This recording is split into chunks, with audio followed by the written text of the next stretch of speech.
Dear students, welcome back. In the previous session, we have discussed about EMG, and also we have seen the normal waveforms of motor unit action potential. And also we have seen the voluntary action waveform, that is interference pattern. Isn't it? Yes. Now in this session we are going to discuss about abnormal motor unit characteristics, and that one is the spontaneous activity. Spontaneous activity. Okay. As a normal muscle at rest exhibit electrical silence. That means no wave formation is taking place at rest. So any activity during the relaxed state, that means at rest or during the relaxed state, if any activity we can find, then electrical activity, then we can consider it as abnormal. Okay, such activity is called as spontaneous activity. As the spontaneous activity which is not produced by voluntary muscle contraction. Okay, there are 4 types of spontaneous potentials have been identified. One is the fibrillation potential, positive sharp waves, fasciculation potential, and repetitive discharge. So, how the wave is formed and in which condition we can find such kind of fibrillation potential. So, the fibrillation potential arises from spontaneous depolarization of a single fiber. They may have up to 3 phases with amplitude between 20 to 300 microvolt with an average duration of 2 milliseconds. They produce high pitched click sound and a frequency may be 30 per second. Okay, they are indicative of lower motor neuron disorders. So element lesions, we can see such kind of fibrillation potential such as peripheral nerve lesion, anterior horn cell disease, radiculopathy, okay, and polyneuropathy with axonal degeneration, but found in lesser extent in myopathic diseases such as muscular dystrophy, poliomyelitis, and myasthenia gravis.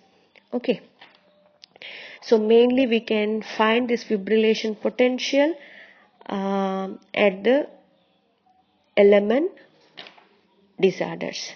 Next comes to the positive sharp waves. This is the positive sharp waves. Okay, this positive sharp waves, why it is described as positive means this wave has an initial positive deflection we can observe. Initially it has positive deflection. They are usually monophasic but can be diphasic. The negative phase is of much lower amplitude and longer duration. This one is lower amplitude and longer duration we can find here. Sometimes up to 100 milliseconds also than the positive phase. The peak to peak amplitude is variable but approaches 1 millivolt. The duration may vary greatly 2 to 100 milliseconds but usually lasts from 10 to 20 milliseconds. The average discharge frequency is 10 per second. Okay. Yes. And if you can hear the sound, it is having characteristic sound of dull thud type of sound. So they are found in denervated muscles at rest along with fibrillation potentials, as well as in primary muscle disease such as muscular dystrophy and polymyositis. Okay.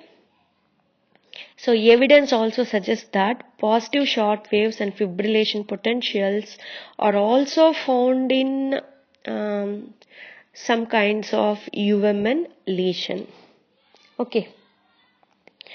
So fibrillation and positive shock waves both indicate denervation of muscles. This is very, very important. Next, coming to the other potential, that is fasciculation potentials. So next one is fasciculation potential. Fasciculation potentials are the potentials from the spontaneously occurring muscle contractions in a group of muscle fibers.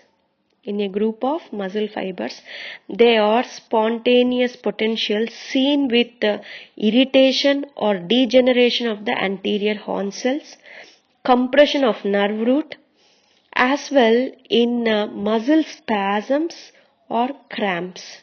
They found in the myopathy and motor neuron disease, syringomyelia, poliomyelitis, spinal muscular dystrophy, etc. So here they may be diphasic, the waves may be diphasic, triphasic or polyphasic. Their amplitude here is 5 to 1200 microvolts and duration is 5 to 25 milliseconds. So they fire at a variable frequency of 50 per second. So this is and this one can produce a low pitched thump sound in EMG. Okay, next one we will see, this one is the repetitive discharges. So they are also called as bizarre high frequency discharges and are seen in the lesion of anterior horn cell and peripheral nerves, okay, and myopathies. The discharge is characterized by an extended train of potentials of various forms. They have an amplitude that vary from 50 microvolt to 1 microvolt and duration of 100 milliseconds with a frequency of 5 to 100 per second.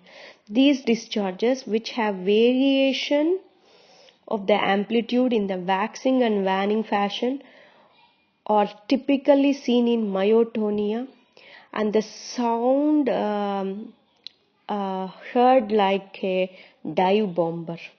Okay, this is all about the abnormal motor unit characteristics which are seen in spontaneous activity. So here we'll have a graphical representation of EMG in different states of muscle. Okay, so here the first one is the normal muscle at rest. So that muscle at rest means it is electrically silent. So what happens? It is electrically silence. Okay. Yes. Next one, if the muscle at minimal activity, you can find the biphasic or triphasic forms of waves. Okay. So when there is an voluntary contraction, the muscle at maximum activity, we can find the interference pattern. Okay. In the case of denervated muscle, so here comes the abnormal thing. This also appears like interference pattern in this myopathic and polyneuropathy. Also, we can find some interference pattern, but we should not confuse with the interference pattern of the voluntary action of that muscle. Okay, so here what happens, the denervation causes, that is denervated muscle causes a reduction in the number of motor units acting with a consequent reduction in the interference pattern. So here if you can see, there is a decrease in the interference pattern in the denervated muscle. Okay? Yes. If you see in the peripheral neuropathy, okay, it may cause a reduced interference pattern of motor unit also.